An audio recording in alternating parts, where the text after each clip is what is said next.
Welcome back to Houston Happens, and we are turning to health news. Has it felt like your heart flip-flops, skips beats, or just feels like it's off to the races?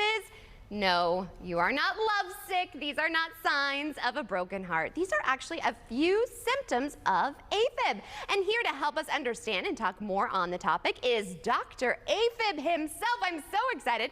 Please welcome Dr. Percy Morales from Modern Heart and Vascular. Thank you so much for waking up with us. Thank you so much for having me here today. I really appreciate you having me here to talk about AFib. Well, of all people, if you're known as Dr. AFib himself, so tell us, what exactly is AFib? Well, AFib, or atrial fibrillation, which is the big word for it, is the most common heart arrhythmia across the world. It's over around 5 million people in the United States and over 30 million across the globe that have this heart arrhythmia. So this is more of an electrical problem of the heart. As a comparison, when people have a heart attack, which affects the blood flow in the heart muscle, this is more of an electrical disease of the heart. It's kind of imagine it as a short circuit, something that's misfiring the heart. Instead of a nice steady heartbeat, you get rapid, irregular rhythms of the heart itself.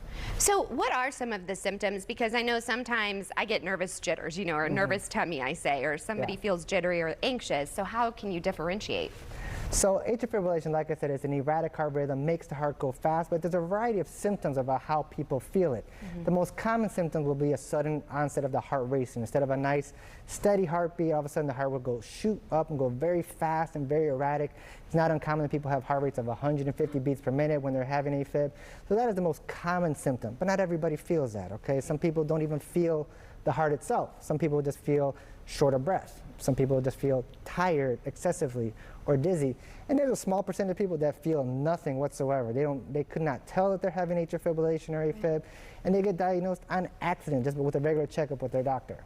So what are some of the risks if we don't get diagnosed? So the biggest and most concerning risk of having AFib is risk of stroke. And in general, people who have AFib are at 5 times higher risk of stroke than people who do not have atrial fibrillation.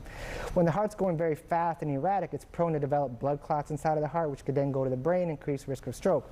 Now, risk of stroke is not the same for everybody. Some people who are older are going to have a higher risk of stroke than somebody younger, but that is the most common and concerning thing about atrial fibrillation is risk of stroke. And there's a lot of treatment options to reduce that risk of stroke.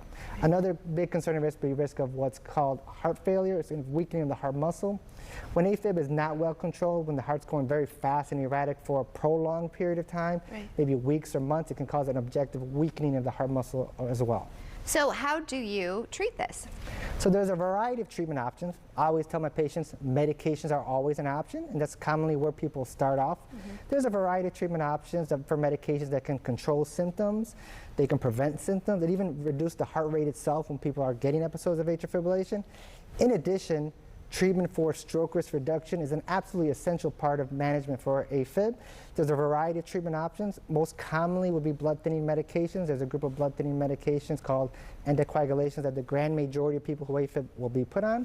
And so those are the common treatment options, but there's also procedures as well. There's procedures as well which can improve symptoms of AFib. Also, there are procedures that can reduce risk of stroke. A lot of these procedures are procedures that people like myself who are specialists in AFib do, and it can really improve symptoms a lot. In addition, I couldn't mention treatment for AFib without mentioning lifestyle modifications. You know, for a lot of people, they get atrial fibrillation who either have high blood pressure, diabetes, obesity, excess alcohol usage, and these are all risk factors for getting AFib. And treating those underlying causes are also an essential component of the long-term treatment of atrial fibrillation. I see why they call you Dr. AFib. You definitely broke this down for us, and it makes sense. That's why I love all of the doctors within your practice. Where can people go for more and to book an appointment? Well, like anything, the earlier it's treated, the better the results, and people are able to get an appointment with me at Modern Heart and Vascular. But in general, I'm very passionate about educating people with this disease, which is why I wrote a book called Your Complete Guide to AFib. It's really written as an A to Z guide for anybody to learn more about this condition and understand more of their treatment options. Anybody can get it. It's available on Amazon. But for people who are able to come and see me at Modern Heart and Vascular, I do also keep copies to give the new patients as well. Well, thank you so much, Doctor, for your time. I really appreciate it.